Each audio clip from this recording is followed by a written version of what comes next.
Okay, our first speaker today is NickJohnston, who's a local professor at Sheridan College's InfoSec bachelor's degree program. We're very happy to have him. He's had a degree in digital forensics and investigations.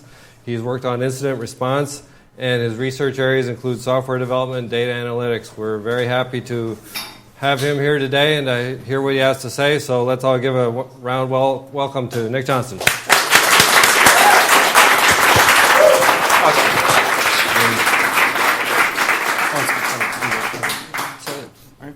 He's recording. Oh, he's recording. Yeah. All right, cool. You all clapped way too early. This might suck. So, how do I badge? All right.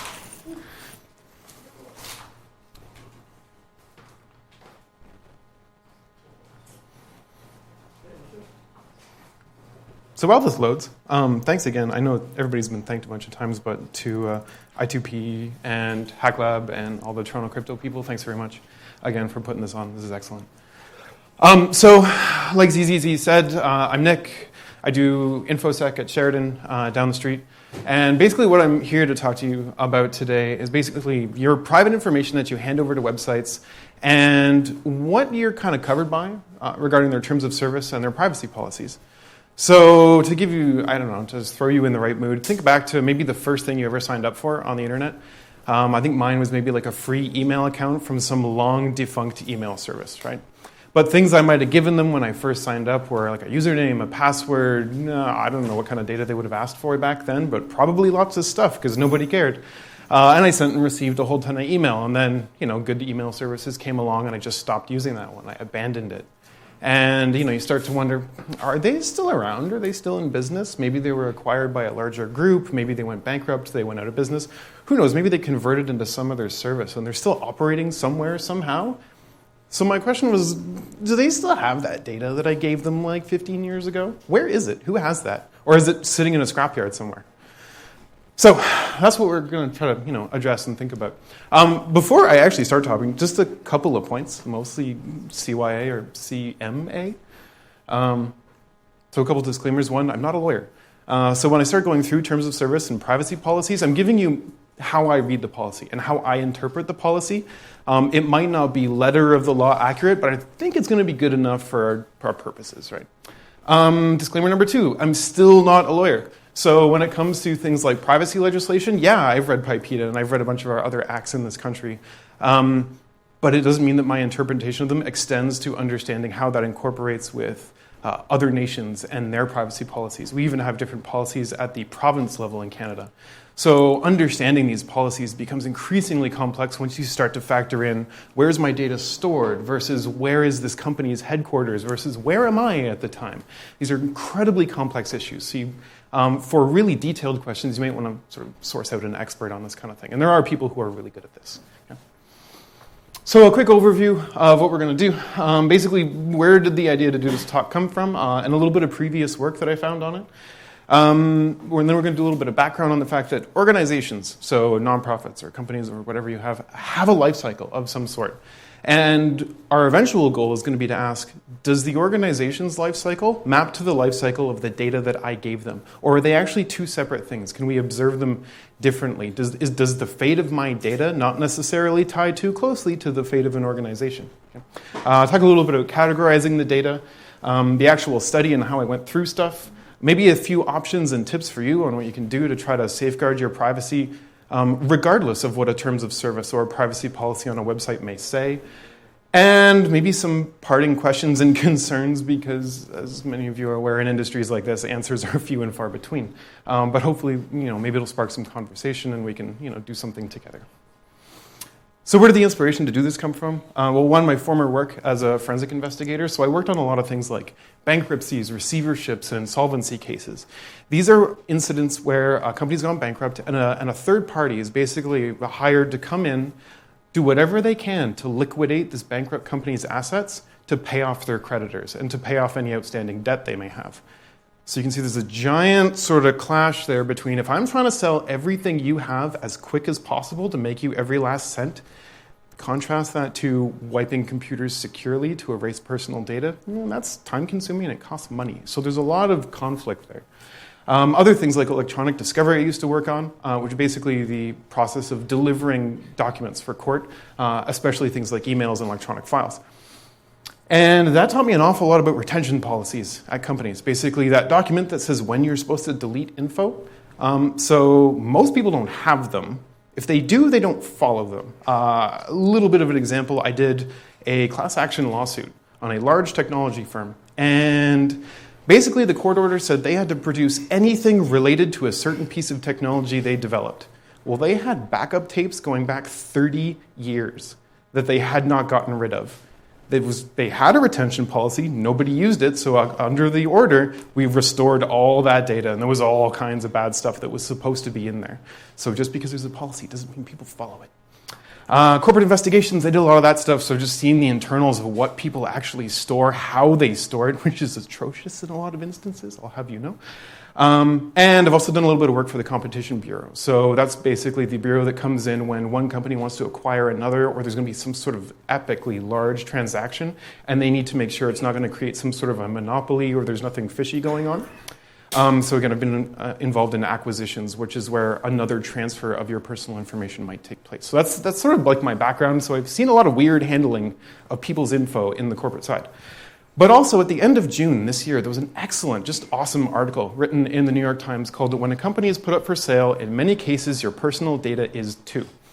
So it started off with someone who was a little bit upset that a company that they had given data to had been acquired, and they sort of were angry that they didn't give permission for their information to be passed on to the acquiring company.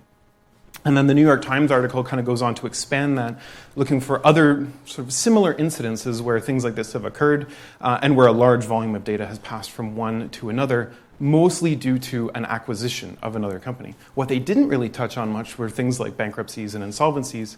So I thought, oh, maybe I can talk about that for a little bit because it's a little bit of a gap. Right? It is an awesome article, though. I've got a link at the end of the slide to it, so if we're going to post the slides, which I think we're doing, right? Please go read it. It's a great piece of work. They did their own study. They surveyed like 100 websites to read through their policies as well. It was nice work. And luckily, we're not the only people asking this question. So recently, a US Bitcoin exchange called CoinSetter acquired a Canadian Bitcoin exchange called CA Vertex. And then shortly thereafter, a Reddit user hopped on Reddit and said, hey, so here's their privacy policy.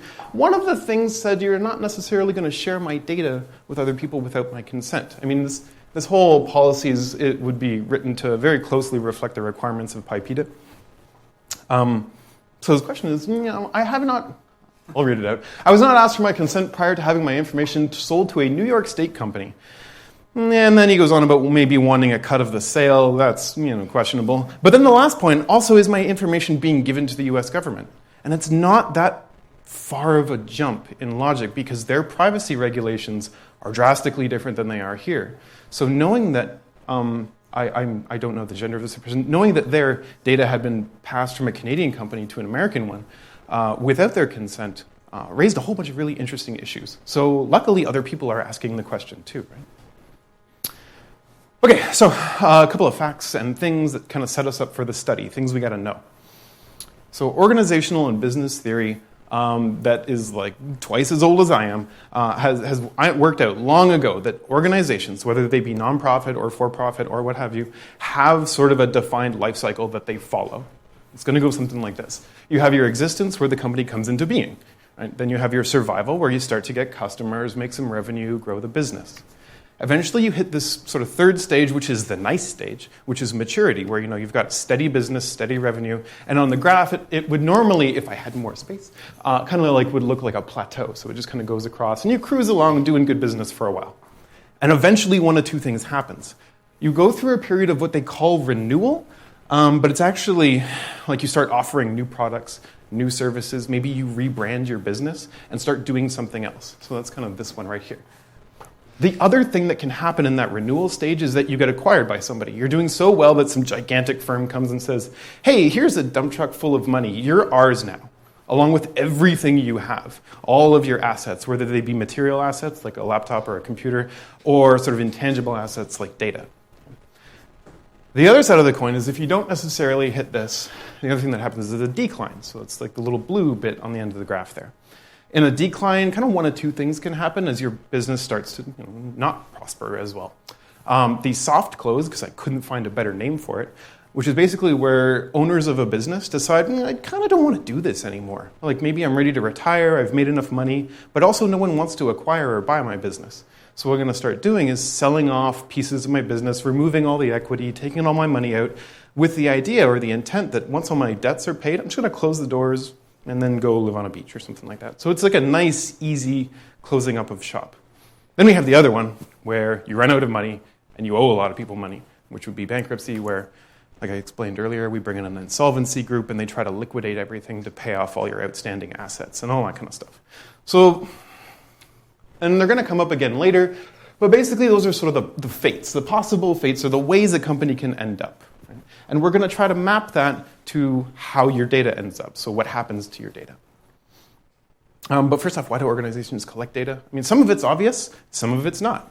So obvious stuff would be like operations. Right? An example would be, I give you my email address. So your website needs my email address because when I inevitably forget my password, because I always do, I need somewhere for you to email the password reset link. Right? So there's some data that just has pure great operational value. There's other data that we supply that might enhance my user experience. An easy example might be like LinkedIn. Right? So the more I flesh out my LinkedIn profile, add in my history, my contacts, the skill set that I have, the idea is that maybe I'm getting a better user experience because maybe I'll find a cool recruiter who wants to hire me and give me like mad dosh or something like that. Next, customer relationship management. So they just want to sell better stuff to you.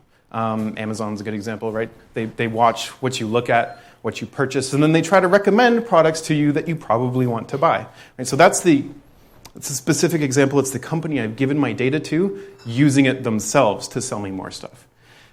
And then we have the last point, which is sort of the sticking point with most people. This is the stuff that we get a little bit concerned about, which is when my data is mined and sort of knowledge is pulled out of it, and it's then sold to some third party. Oftentimes, the third party is just going to be a group doing advertising or marketing or something like that. But sometimes that third party is maybe some sort of other institution, like a government or something. Okay, so with that background, we're going to start looking at some profiles on websites and what kind of data did I collect and how did I try to classify that. So I thought it would be easy to sort of break things out into these three categories. One being basic identity, which is stuff I have to give the website for me to get an account. So basically all those required fields when you're signing up for something, the ones where you don't type it in and it comes back and yells at you and say, oh no, you didn't give me your date of birth, you have to give me that. But it tends to just be stuff like username, email, password, just like, again, that operational data. Okay. Other stuff, another category would be an optional profile. Most websites you can go and you can like deck out your profile with like an avatar picture and a bio about yourself and a link to some website, and maybe you can bind it to some social media profile you have. So it's stuff you don't have to give them, but they would like you to. And then lastly, another category is related, but not. So it's like an incentivized profile. So they'll give me something for giving them more data. The one that made me think of this in the first place was Dropbox. And so your cloud storage service, if I do things like link my other social media profiles to Dropbox, they give me more space. If I start spamming my friends saying, hey, you should come Dropbox with me, they'll give me more space. Right? So that's incentivized. There's a reason for me to give that to them, not just because I want to. We could imagine maybe even a couple more categories here, but they were a little bit outside of the scope of what I wanted to do, and I realized it would make things gigantic. But one would be like hidden data that I don't even necessarily consent to giving you. So I go to a website and you record my browser, my IP, maybe my OS info, stuff like that. You can use the IP to maybe geomap my location. Like that's stuff that I didn't intentionally give you. That's just a consequence of me visiting your website. So there's all that kind of data. That would also include like tracking cookies on news sites that get sent back to Facebook and whoever else uses those things. And maybe indirect data that you can infer about me based on the data I've given you. Facebook would do this with likes and interests of people whom I'm friends with, right? All that kind of stuff. But they were like, those get huge real quick. So I left those out. We're just going with simple fields for now. Yeah. So the actual study, like what did I sit down and do that I want to show you and that I want to talk about? Really ended up being like just a simple survey. Okay. So I selected a bunch of websites. Mostly I just kind of looked at my bookmarks and said, yeah, I'll do that one, that one, that one, that one. It wasn't exactly statistically sound, my sampling, but it was mostly just big websites that I thought would have policies I could dig into and look at. Okay. Went and created a bunch of accounts on these websites, mostly just kind of garbagey throwaway accounts. There's probably now like 50 accounts and email addresses out there that have some permutation of like I2PCon demo Nick's fake account at gmail.com or something like that logged as the email address. And then I noted, so what kind of data were they requesting from me? What did I have to give them when I signed up? What did they want from me after I signed up? And can I categorize and look at those things? While I was there, I also saved their terms of service and privacy policy. One sort of early note actually here is that like every website I went to actually had separate and distinct terms of service and a privacy policy. I actually didn't come across one in my study. Granted, they're all large websites, but they actually all did have a privacy policy. Just because they have one doesn't mean it's good, but at least they had something, right? They have something that maybe we can help to improve. And then I sat down and examined and summarized and tried to work with the data and see what it said back. Okay. And yeah, my sampling was just stuff I wanted to do. So these are the websites that I picked. Mostly just big ones, right? Like ones that would pop into your head pretty quickly. If anybody wants to take this and run with this, I did kind of come across a better idea, but it just didn't have the time. Take like the Alexia 500 top websites, right? By hits or whatever they do to rank that. Go do those. That would be a huge, awesome study. However, not all of them have English terms of service or English privacy policies, so I was out of luck in being able to analyze those. So I just chose these.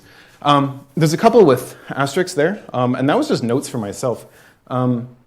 Sometimes companies will buy other companies and you didn't realize it at the time. This list was longer. And as I started going through it, I'm like, oh, they're owned by Facebook. I guess it's just the same policy. Things like Instagram. I had no idea, maybe I'm old, I don't know. I had no idea Instagram was purchased or acquired by Facebook. So they basically have very, very similar policies these days. It's the same parent company, essentially, that's now in control of the data. So I just rolled those up into some of the bigger groups. Right? So about 28 in total. And if it doesn't seem like a lot for a study, you sit down and fill out 28 registration forms. That sucks. So some just nice, easy to digest findings. Most common required fields. So what pieces of data did the majority of these websites require me to give them before they would give me an account? And these, 1, 2, 3, 4, 5, were asked by more than half. And it was 13 to 26 times I was asked to supply this information or required to supply this to get an account. So first name, last name, and some of that I was able to put in just garbage, though you may have heard, in the news, there's a lot of hot water around Facebook's, what do they call it, the real name policy, and I think it's YouTube's doing it now too, right? Yeah, Google, Google, YouTube, all that they're their own thing. First name, last name, username of some sort, whether it be an alias or like a concatenation of some of the other data that I've given them, an email address, and a password.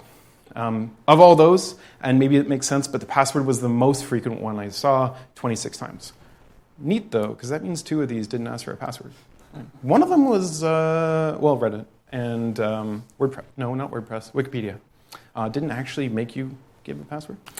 Most common optional fields, so things that they wanted me to give but didn't require me to give, so that I saw maybe 10 or more times. I had a whole category called spam. You know when you create an account, and right before the create my account button, there's a series of checkboxes that said, I would like to receive information about blah, and I would like you to send me an email every time you do this and this. Those little checkboxes, that's what I call spam or subscriptions, because you can uncheck most of them, they don't care, right? They were by far the most prominent of those. Like almost everybody had one of those. CC or payment data, so credit card payment data that they want to store. Made sense because a lot of these are commercial entities that I want to buy stuff from, but worth noting. And last, at least 10, and a few more I think, asked for some sort of avatar photo. Didn't require, but asked for something to be uploaded. I guess that's trying to make my account all personal and fun because I gave them a picture. So yeah, cool. The incentive options, I thought there would be more, to be honest, because I thought that was a much more common trick than it actually was. In that list, I only saw like 3 or 4 that had this kind of, we'll give you stuff if you give us more data. A lot of them kind of cheaped out, and they're just like, hey, we'll give you a badge to put on your profile if you give us data. I don't know if that counts as an incentive or not. I'm really not getting any benefit out of that badge other than taking up more pixels on my screen. I don't know. So I just didn't even bother including them. They all boil down to link us with a social media account or give us data for your contacts and friends, and we'll give you more stuff. That's all of those end up being that. So if we kind of flip the numbers and the data around a little bit, some of the findings by organization. The most required or optional fields. So these are like the companies that want all your data. These are the ones who asked for lots and lots of different fields and values and things like that about you. So there's 16 who asked for at least 10 things. And I mean, ones we would expect are on there, things like Facebook and Google and LinkedIn. I mean, they love every scrap of data that you give them. And some of them are kind of special cases, right? Some of them have built-in emailing platforms. Some of them I can upload documents and files to. That starts to get really difficult to track and categorize. So I kind of lumped those into just, I had like a category called, you ask me for everything. Like literally I can give you all the data and you'll just let me do that.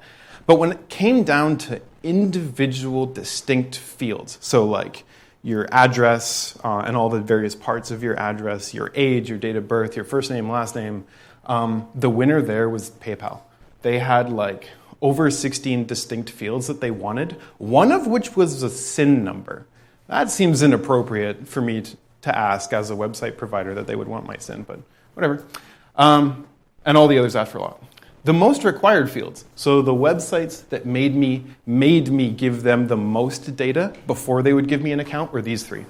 Alibaba, which is sort of a commercial, I can buy stuff for real cheap. Amazon, who's kind of the same thing, and Google. The first two, maybe, at a stretch, you could see why they'd want me to give them between 9 and 11 pieces of personal information. I'm buying stuff from them. They need to know my address so they can send it to me. But the fact that they made that required, like what if I just want to go and make an account and browse around? Like why do I have to give you this data up front? I don't know. So Alibaba and Amazon were very similar in the types and sets of fields that they required. Google, I don't know, sorry, I can't defend. They just want everything. Like if you're going to make a new Google account, they want like a cell phone number. They want, first name, last name, I guess now to match up with that real name policy. They want like a username, an email address you want to give them, and all different kinds of stuff. They really want all of your data. Yeah. Did you consider all the address fields, street name, apartment number, locality, region, province, as one item or individual items? I started out treating all the different address fields, great question, thank you, as distinct fields. But then I realized, as you change your original sort of source location, those fields change because really, really good websites know when I select my country, some countries don't have a province or some countries don't have a zip code or a postal code. So I started lumping all that into a generic field called address. You just want to know where you can send stuff to, but yeah. Other neat finds from the account sign-up stuff. This one, some required, as in could not make an account without this, a gender selection, and they only gave sort of that binary option, the male or female. That was it. There was no, I don't choose to supply this, or other, or any of the other gender identities that we, recognize and things like that. So that didn't sit well. I kind of didn't like that it was required that I pick one of these two things. Whatever. Apple was weird. Tried to find Apple's privacy policy. In the end, it ended up being kind of nice. You go to their privacy policy section and it says, okay, which continent do you live on? You click the continent. Hopefully you know which one. And then it's like, which country? So I click the country. And some of them even drilled down even further and said which province or which state. Because again, we have different policies based on laws that have been passed. And eventually, when you drill all the way down, so I did Toronto, all the way down, it actually gave me sort of an Ontario-specific privacy policy, which was actually really nice to see. To me, that says that their legal team is aware and actually sort of works with the fact that we have different privacy legislation around the place. It's kind of cool. Other neat ones, eBay and PayPal used to kind of be one entity, right? Well, they split recently, and actually when you make a new account and you log in, they were right up front providing you with information saying, hey, by the way, we're two different companies now. Here are our two different policies. Well, here's the links to our two different policies. It's no longer the same policy. So actually, good on them for informing the user right when you log in that something has changed with regards to a privacy policy. That was nice work. And of all those 28, I found 8 that allowed for some kind of a data management or account deletion function. So for example, with Google, I can't necessarily delete my account, but I can say, hey, give me everything you have on me. And they'll actually ship you a little piece, well, not ship, you can download a chunk of data that has basically all the fields and everything they've tracked about you. Some do offer a full-on account deletion service. We know from recent news events, Ashley Madison, that just because you delete an account doesn't mean it's actually gone. They just tell you they deleted it. But the fact that at least 8 of them had that. And these are ones that were at least easy to find. Like I clicked on my account or my profile, and right down towards the bottom, there's some kind of a button or link for delete the account. So that was nice to see. I would prefer to have seen that 28 times, but 8, it's not bad. So then move on from creating the accounts to actually digging into the terms of service and privacy policies. Again, I think I mentioned this at the beginning, but I was really pleased to see that they actually all had distinct privacy policies that were separate from their terms of service. At least we're making progress somewhere. Most, and I was shocked to see this, all but 2 organizations had some kind of language surrounding what they would call reorganization, which again is us being acquired, restructured, or going bankrupt.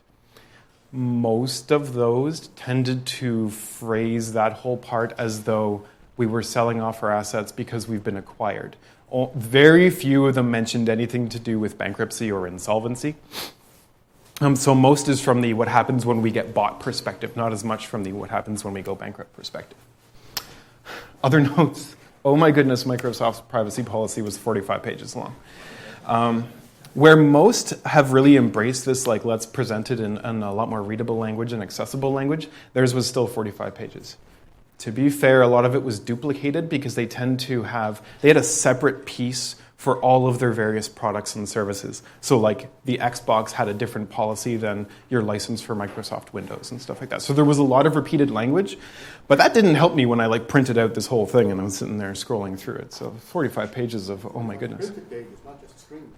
No, so I'm giving the count from inside my PDF viewer, but it read 45 pages. Yeah.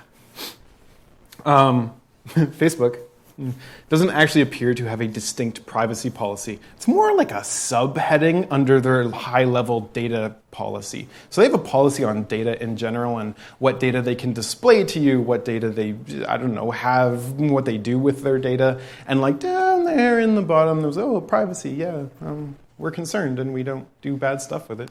Try to figure out our settings. And 10 of those policies actually had this little seal, this little GIF that, I'd probably seen 100 times on websites before, but I never really cared about. I didn't know what it did, so I actually looked into it. This little TOSvsPII logo. It's like a kind of little green stamp or a seal, and it says TOSvsPII. They're actually an entity that offers a privacy certification for websites and web applications. Basically, to put this seal in your policy says you've passed their cert, which means you take a certain set of precautions and safety measures when you're handling and storing people's private information. It means you've gone as far as to get this cert. That means you know how to do it, and you're also compliant with a certain set of legislation, possibly based on your location, things like that. So that was nice. 10 of them had that, and I learned something. Cool. Now, some actual excerpts from terms of service, and I have just in case you want to follow along, I have helpful little markers up here in terms of how it made me feel on the inside when I was reading these terms of service. So we'll start off with Amazon. And I by no means am trying to pick on any of these companies. I'm just trying to compare the different terms of service that are out there and the extent to which some of them address privacy concerns. So Amazon, please keep sending me stuff. So there's when they sell assets. They didn't really categorize that much more beyond sometimes we sell stuff. But the data remains subject to the promises made in any pre-existing privacy notice, which is actually interesting. That means that if they, give data to another party that they work with, or they've sold some assets, they require that other party treat the data as though that party had agreed to the agreement that me and Amazon had. It's not a bad way to try to do it. Kind of like you're almost attaching this agreement to the data, and the agreement lives with the data wherever it goes for its lifetime. Really probably hard to enforce, but they're big. Maybe they can do it. And then down towards the bottom, also this is a little cheeky, but I like it. In the unlikely event that Amazon or a subsidiary are acquired. because we're so big, no one's going to buy us. Customer information will, of course, be one of the transferred assets. Well, yeah, thanks. I assumed that. So, are you going to tell me or not if you do this? Well, no, that's end of line. That's it. That's the end of the paragraph. No other words. So I don't know if they're going to let me know. They just said, yeah, we're totally going to sell your data if we get bought. Deal with it. Moving along. Apple. In the event of a reorganization, merger, or sale, we may transfer any and all personal information we collect to the relevant third party. Again, end of line, end of paragraph, no, hey man, we're going to let you know. It's cool, you can do something. Nope, nothing. Still frowny face, still feeling pretty sad about this. Craigslist. Circumstances in which we may disclose user data in connection with a merger, bankruptcy, or sale transfer of assets. Do you think there was a line after? No, just still, again, hey, deal with it, man. That's it. We're not going to tell you. Another one. BuzzFeed. I was getting pretty fed up by this point, by the way. I'm like, is anybody going to tell me one day when they transfer my data? But anyways, including personal information is typically one of the transfer business assets. Again, they're talking about when there's some large-scale transaction. User information would be one of the assets that is transferred or acquired by the third party. And they even go on to say, if you have questions with that or you have a problem with that, contact the new data owners, not us, who you had the agreement with. No, you go talk to the people we just sold all your data to. That might be worse than the other ones that didn't tell me to do anything. They're just backing off, not my problem. Hey, see you. So I was really sad by this point. I've been reading these things for hours at the time. And then finally I saw this one, which I wouldn't say made me feel awesome, but it made me feel a little bit better than I had been feeling all along. So your information may be transferred as part of that deal. Okay, so fine. Same language as everybody else so far. But they at least didn't end the sentence there. Well, they ended the sentence, but not the paragraph. They didn't stop. They go on to say, we will notify you of any such deal and outline your choices in that event. Well, good on Dropbox. Like, at least they're going to tell me that they're selling my data to somebody else. We'll outline your choices. I mean, maybe my choice is yes. Yeah. You know, you ever get those pop-up boxes? There is no cancel. There's just, okay. But at least they tell me, right? So I kind of felt at least a little bit better that I got one company so far saying, yeah, man, we'll at least tell you that we've done this. In addition to the one we saw earlier with eBay and PayPal splitting up. So that's a few so far. I thought I was just about done. And then I actually found like the diamond in the rough, the beaming, glowing, handcrafted, artisanal awesomeness of Etsy's privacy policy. So thank you, Etsy, for actually caring about your users. Member information is typically one of the business assets that is transferred. So yeah, fine, they have the same lawyer as everybody else. Etsy will notify you, and you will be afforded an opportunity to opt out. So awesome. They actually said, not only will we tell you, we will guarantee that one of the options you'll be presented with is the giant, like, no, go no further, don't give them my data. So which probably means at that point they would probably just purge it from their systems or delete it or scrub it or something. But that's awesome. The fact that they'll actually say, yeah, we will guarantee you this right. We will try to do what we can to let you know and give you the choice. So awesome. Thank you, Etsy, for being cool. Please send me stuff. I don't know. If they watch this. Cool. So those are all policies, though, and we know policies are just pieces of paper or PDFs, and policy violations happen, right? Policies are just rules, procedures are just things you've been told to do, but people violate them all the time, right? I mean, half the work I did in forensics was investigating employees who violated some policy or procedure or another. So these things can happen, so keep that in mind. So back to our original question. Now we know kind of what's out there in the landscape of what's going to happen to your data. And some of those things showed us that the data can definitely live on past the lifetime of the original company. So if we kind of re-examine that initial idea of, does my data and the life cycle of my data map to the life cycle of the company I've given it to? And I think some of those policies have so far illustrated that no, they don't. So just kind of a comparison, the fate of the organizations and the fate of the data that I've given them. Okay? So fate of the organizations all the way back to the beginning when we were talking about acquisitions and rebrandings and soft closures and bankruptcies, right? Those are how sort of corporations die or get absorbed and move on. Fates of the data, though, transferred to the new owner, which we saw from most of those terms of service is what happens when you get acquired, right? Or maybe you're sort of selling off some assets because you feel like it. Remains in the company. So it just sort of persists if the company changes, if they rebrand, if they offer a new service. Well, they're still holding your data. It's still sitting in an information system somewhere. They're not just going to get rid of it, even though I2PCon says they kind of should. We also have edge cases, things like fire sales. And if you're not familiar with the term of a fire sale, it's when a company needs to make some money real quick and they just sell stuff off real cheap. And again, doing things like forensically scrubbing hard drives to purge all the data does not lend itself well to cheap and quick, because you got to pay somebody to do that if nobody can do it in-house. There's also that fate where the data is auctioned off by the appointed entity. So this is kind of all the way back to when you're bankrupt and you're taken over by an insolvency group who really, for all purposes, runs your company. Once they take over, they get to decide what the day-to-day business of the company is. So if they just want to round up all the computers and just put them on public auction, they will do that. And they have done that, and I've seen this happen. And again, their mandate under the Canadian Bankruptcy and Insolvency Act is to do whatever they can to basically make back the money to pay off the creditors for this bankrupt company. So they're just doing what they're required to by law, and I get that. But then compare that to our privacy legislation that says, you're supposed to get rid of this data when the company no longer needs it. Well, if you're going out of business, I would argue that you no longer need this data. But there's a bit of a conflict there. Also, like I said, it costs money to wipe stuff and scrub stuff.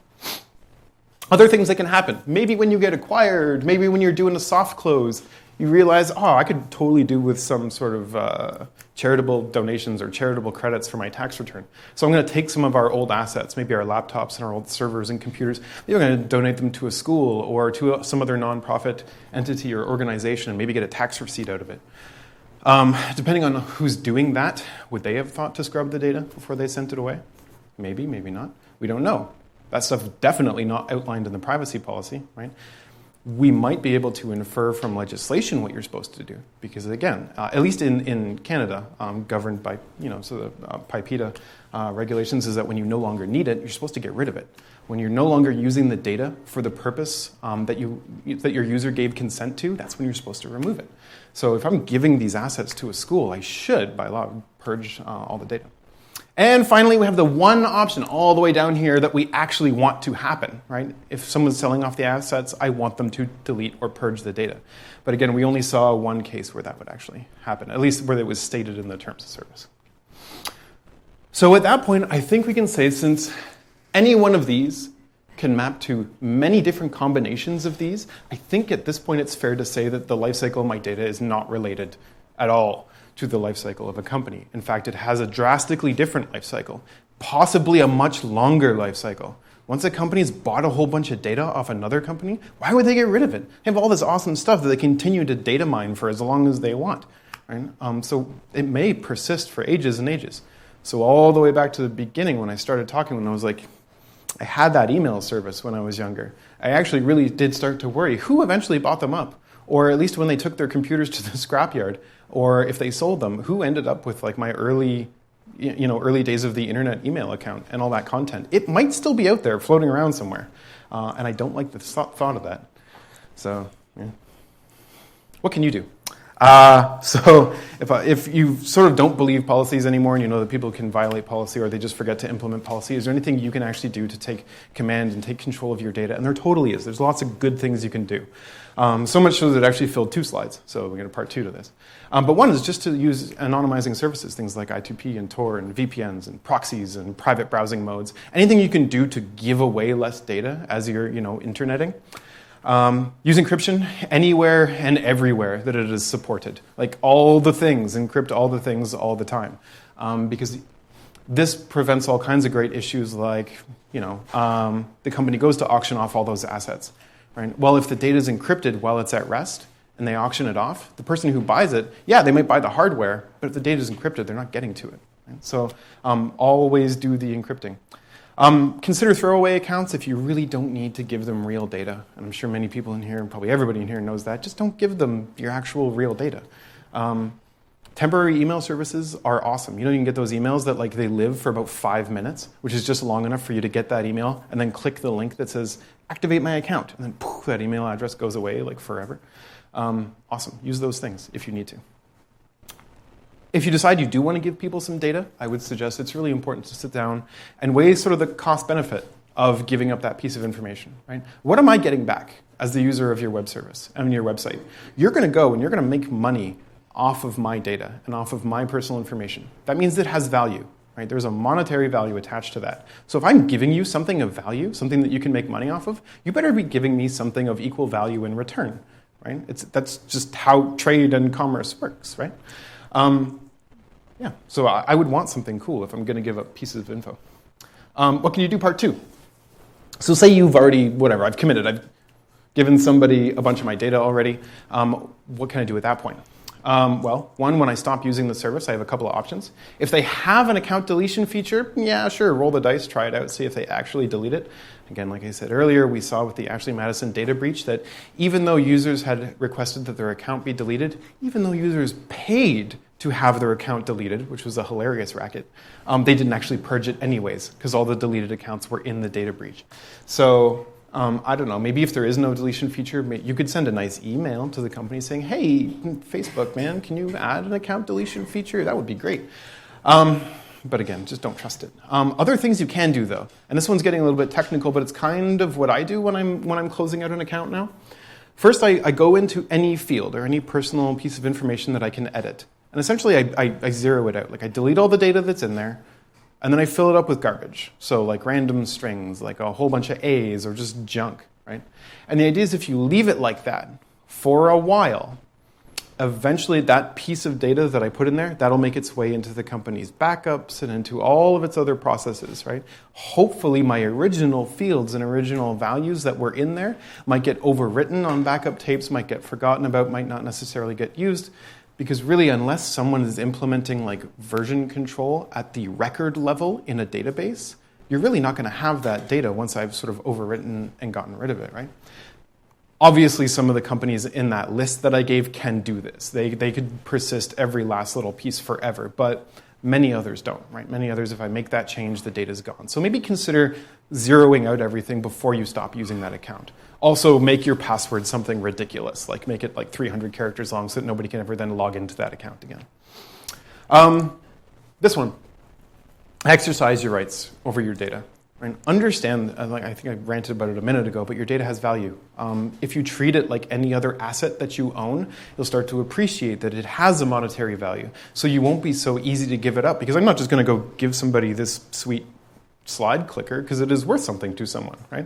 The same is true of my email address and my home address and all those other fields and points, right? So treat it that way. Also, read up and speak up. I mean, if you read up on at least your local privacy legislation, you'll be well informed. When I was doing this, for example, I had read the PIPEDA. I always say PIPEDA Act. I get it's redundant, but it's easy to say. I had read PIPEDA before, and I knew my basic set of rights when it came to my data, but I did not know, fair enough, that this year they had passed an awesome amendment. They had actually tacked on a big chunk to PIPEDA, which addresses all of this really closely. The amendment actually talks about business transactions that involve consumer data. And there are clauses where they are now required to let you know that a transaction has occurred involving your data. And there are situations where they don't have to. But reading that amendment would probably be useful. I mean, give it a glance over. It's all written in very accessible language, and it's easy to read and easy to understand. There was one part I didn't understand. I actually called up the Office of the Privacy Commissioner, for the federal government, and points to them. I have never had a government agent answer a phone after a single ring. It was awesome. I wasn't on hold. It was like half a ring, and they picked it up. They're like, "Oh, sweet, you called the privacy office. Yeah, what do you want?" And I asked them my PIPEDA questions, and they were really great. They're like, "You know what? I don't know. We just passed that amendment. Let me go find out." And I had like 3 people on the phone with me explaining sort of the nuances of the new piece to me. I'm like, I've never received customer service like this before from my government. So it's awesome. Call them. They're happy to talk to you about this stuff. They also maintain a great archive of sort of complaints that have been brought forward and the rulings that are put out because of that. They're sort of like little mini court excerpts, and you can read them and find out if it's related to the question that you have, and they're great.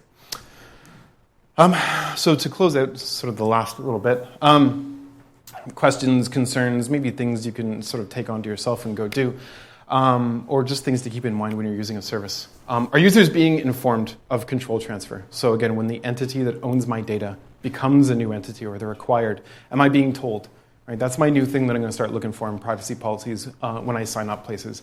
I don't want, if an American company purchases a Canadian company, now my data is subject to a drastically different set of privacy legislation. I want to know if that's going to happen. Are users given options to manage their data?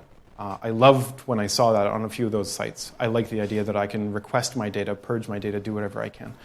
Are transfers and new uses of personal information compliant with privacy legislation? Again, one of the sort of laws in Canada is that if you're not going to use this data anymore for the reason you told me you were collecting it, then you can't have it anymore. You have to get rid of it. Right? So ask those questions of those organizations. And then two, maybe more technical ones. When data is at rest, are they being encrypted? This solves a lot of those throwing out computers, auctioning off computers problems.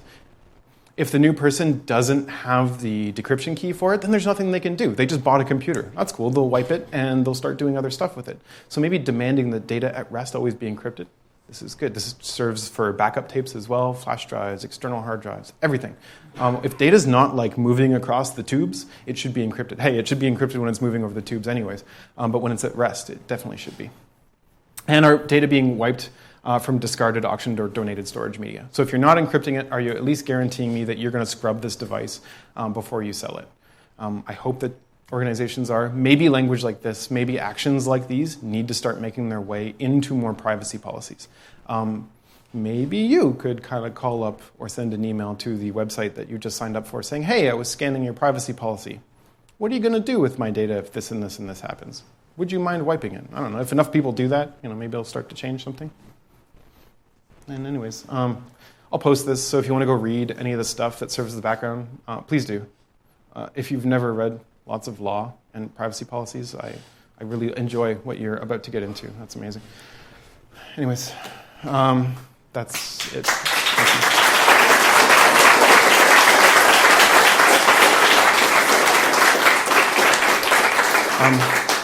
I understand I got a few minutes, so if anybody has questions, yeah.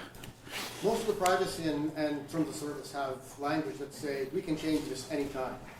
Of those, were there any that said we'll inform you when we make the change, or you're responsible for coming back and looking every once in a while? A lot of stuff like that tended to appear in the terms of service as opposed to the privacy policy. It just says we kind of reserve the right to change our policies at any time.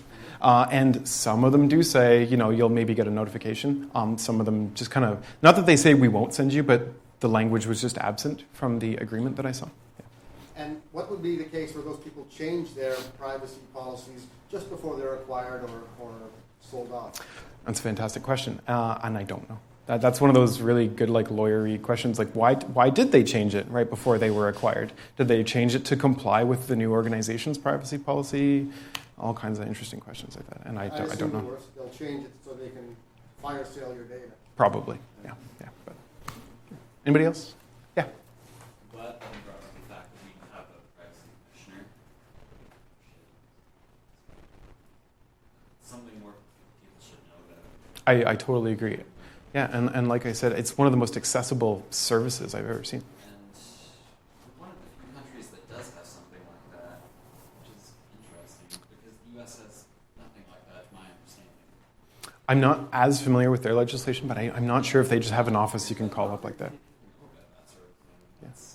Yeah, and so, good on this country for doing that. And you're right, we should speak more about it and be proud of the fact that we have an entire entity in our federal government who does this. Yeah, fair enough. There was one at the back there. Are you going to be releasing it in you collected? Yeah, sure, I can totally give you my spreadsheets. I'd actually like to add a little bit more to it, because like I say, I only did about 28. If anybody wants to, just go full in and try to do that Alexia 500 thing with me, sure. I'm up for creating 500 random accounts. So if anybody wants to build on that data set, yeah, for sure. Anybody else? Yeah. Thanks for the talk. No problem. In all your experience with forensics and whatnot, have you ever heard of any pushback from your organizations or people or lawyers in regards to what's happening with data? Yeah, so I on many occasions said we should probably wipe this before it's auctioned. Is that like a common thing though, or? In some organizations I dealt with, yes. In some, not so much. It really depends on what the culture there is like concerning the safeguarding of data. Some take it very seriously, and yeah, some people were all over that. Some, not so much. Bad stories. I very much like the talk. There's a website you might look at called TOSvsPII, Terms of Service Didn't Read. Oh, nice. And their goal is to try and take the, things like the 45-page legalese document and explain it in a series of bullet points and to create categories. They don't do as deep a tracking as you have done. And so I would encourage you to either make a similar site or That's a good idea. your findings somewhere. No, it's a really good idea. Perhaps look at what they've done for a structure of the larger parts of the privacy documents. Nice. I like it. Yeah. I very, very much enjoyed the talk. No, thank you. Your 5 questions and concerns at the end should almost be a FAQ on every website. Yeah, that's an awesome point. I mean, just add that right onto one of those FAQs that they have. Like, what are you going to do with my data when you no longer need it? Yeah, totally. That's an easy thing for them to add too. Okay, thank you. Thanks again, everyone.